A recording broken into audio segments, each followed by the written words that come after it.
అందరికీ నమస్కారం. భుజమ్మ తెలుగు ఛానల్కి స్వాగతం. 7 శనివారాల వెంకన్న దేవుడిగా ప్రసిద్ధి చెందిన స్వామి వాడపల్లి ఏడుకొండలవాడు. కోనసీమ తిరుపతిగా ఖ్యాతి పొందింది వాడపల్లి. తిరుపతి తర్వాత వెంకటేశ్వర స్వామి క్షేత్రాలలో ముఖ్యమైన ఆలయంగా భక్తుల నమ్మకం పొందింది వాడపల్లి వెంకటేశ్వరుడి ఆలయం. ఈ ఆలయానికి ఎన్నో విశేషాలు ఉన్నాయి. వాడపల్లి క్షేత్రంలోని మూల విరాట్టు రాతితో చేయబడింది కాదు. ఇక్కడ వెంకటేశ్వరుడు రాయితో కాకుండా ఎర్ర చందన చెక్కలో స్వయంభూగా కొలువై ఉన్నాడు. సాక్షాత్తు నారద మహర్షి విష్ణువుకు ఇక్కడ వెంకటేశ్వరుడిగా పేరు పెట్టినట్లుగా చెబుతారు. వరుసగా 7 శనివారాలు క్రమం తప్పకుండా స్వామివారి ఆలయం చుట్టూ ప్రదర్శనలు చేసి స్వామిని దర్శించుకుంటే మనసులో ఉన్న కోరికలన్నీ నెరవేరుతాయని భక్తుల నమ్మకం. అందువల్లే ఈ క్షేత్రానికి శనివారాలలో వేల సంఖ్యలో భక్తులు తరలి వస్తుంటారు. స్థల పురాణం తెలుసుకుందాం. శ్రీకృష్ణుడు తన అవతారం చాలించి వైకుంఠానికి చేరుకుంటారు. దీంతో ద్వాపరయుగం ముగిసి కలియుగం ప్రారంభమవుతుంది. కలియుగంలోని ప్రజలు దైవచింతన మరిచిపోయి డబ్బు సంపాదనపై ఎక్కువ దృష్టి సారిస్తూ ఉంటారు.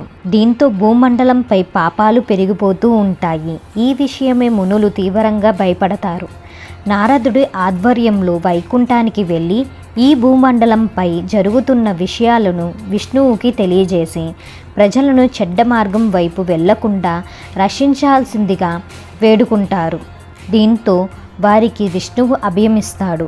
ఈ కలియుగంలో తాను కలియుగ దైవంగా వెలిసి నిత్యం ప్రజలతో పూజలు అందుకుంటానని చెబుతాడు. దీనివల్ల మనిషిలో భక్తిభావం పెరుగుతుందని అభయమిస్తాడు.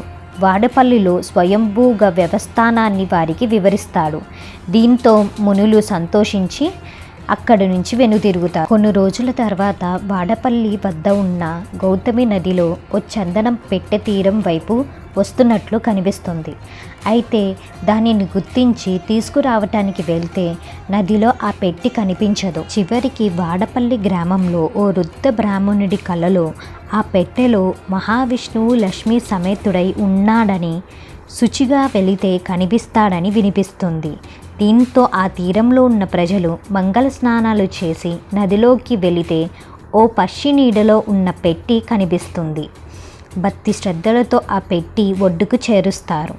దానిని తెరిచి చూడగా అందులో శంఖం, చక్రం, గదంతో పాటు లక్ష్మీదేవితో శ్రీ మహావిష్ణువు కనిపిస్తారు. ఇంతలో అక్కడికి చేరుకున్న నారదుడు మహావిష్ణు అవతారం గురించి చెబుతాడు.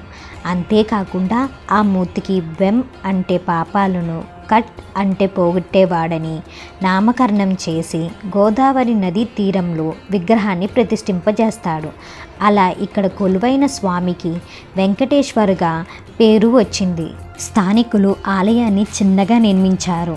అయితే కాలక్రమంలో ఈ దేవాలయం నదిలో మునిగిపోయింది.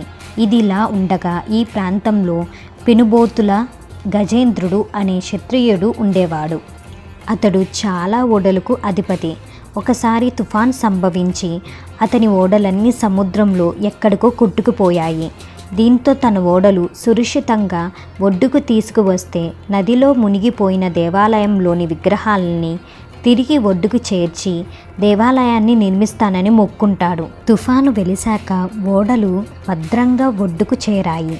దీంతో గజేంద్రుడు వాడపల్లిలో ప్రస్తుతం ఉన్న ఆలయాన్ని కట్టించాడని స్థానిక శాసనాలు చెబుతున్నాయి. వాడపల్లి శ్రీ వెంకటేశ్వర స్వామి నిలువెత్తు రూపం చూడగానే ఆకట్టుకుని తిరుమలేశుని దర్శించిన అనుభూతి కలుగుతుంది. భారతదేశంలో అశేష భక్తజనం సందర్శించే ఆరాధ్య దేవాలయాల్లో వాడపల్లి ఒకటి. ప్రతి ఏటా చైత్ర శుద్ధ ఏకాదశి నాడు శ్రీ స్వామివారి తీర్థం కళ్యాణోత్సవం వైభవంగా జరుగుతాయి. వాటిలో భాగంగా జరిగే రథోత్సవం గ్రామంలో అంగరంగ వైభవంగా జరుగుతుంది. ఈ ఉత్సవాలు చూడటానికి ఉభయ తెలుగు రాష్ట్రాల నుండి భక్తులు తరలివస్తారు. ఇక్కడ స్వామివారికి కళ్యాణం జరిపించుకుంటే త్వరగా పెళ్లి జరుగుతుందని నమ్ముతారండి భక్తులు. ఒక శనివారం రోజు తప్ప మిగతా అన్ని రోజులు స్వామివారి కళ్యాణం జరుగుతుంది. అలాగే అష్టోత్తర పూజ కూడా శనివారం తప్ప మిగతా అన్ని రోజులు ఉంటుందండి. ఒకసారి వీడియోని పాజ్ చేసి చూడండి. అష్టోత్తర పూజకి కానీ కళ్యాణానికి కానీ ఏమేమి తీసుకెళ్లాలో స్క్రీన్ మీద ఉంటాయండి, ఒకసారి చూడండి. అలాగే అష్టోత్తర పూజ అనేది ఆన్లైన్లో బుక్ చేసుకోవచ్చు, వెబ్సైట్ కూడా కనిపిస్తుంది, చూడండి ఒకసారి. స్వామివారి దివ్య వాడపల్లి క్షేత్రం రాజమండ్రి నుంచి ఆత్రేయపురం మీదుగా 25 కిలోమీటర్ దూరంలో ఈ దేవాలయం ఉంది. అలాగే కాకినాడ నుంచి 72 కిలోమీటర్ దూరంలో ద్రాక్షారామం రావులపాలెం మీదుగా ఈ ఆలయాన్ని చేరుకోవచ్చు. అలాగే విజయవాడ నుంచి 167 కిలోమీటర్ దూరంలో ఉందండి ఈ ఆలయము. విజయవాడ నుంచి తాడేపల్లిగూడెం నుంచి మనకి డైరెక్ట్ బస్సులు ఉంటాయి ఈ దేవాలయానికి. ఇక్కడ వీడియోలో గమనిస్తే మీకు అర్థమవుతుందండి, టెంపుల్ పక్కనే మనకి బస్ స్టాండ్ ఉంది. మీరు బస్ ద్వారా వచ్చేటట్లయితే మనకి ఇక్కడ డైరెక్ట్గా ఇక్కడ ఆపుతారండి దేవాలయం పక్కనే. శనివారం రోజు ఇక్కడ అన్నదానం కూడా జరుగుతుంది. ఇవండి ఆలయ విశేషాలు. మీకు కనుక ఈ వీడియో నచ్చినట్లయితే లైక్ చేసి, షేర్ చేసి, సబ్స్క్రైబ్ చేసుకోండి. మరొక మంచి వీడియోతో మీ ముందుంటాను. అప్పటి వరకు సెలవు.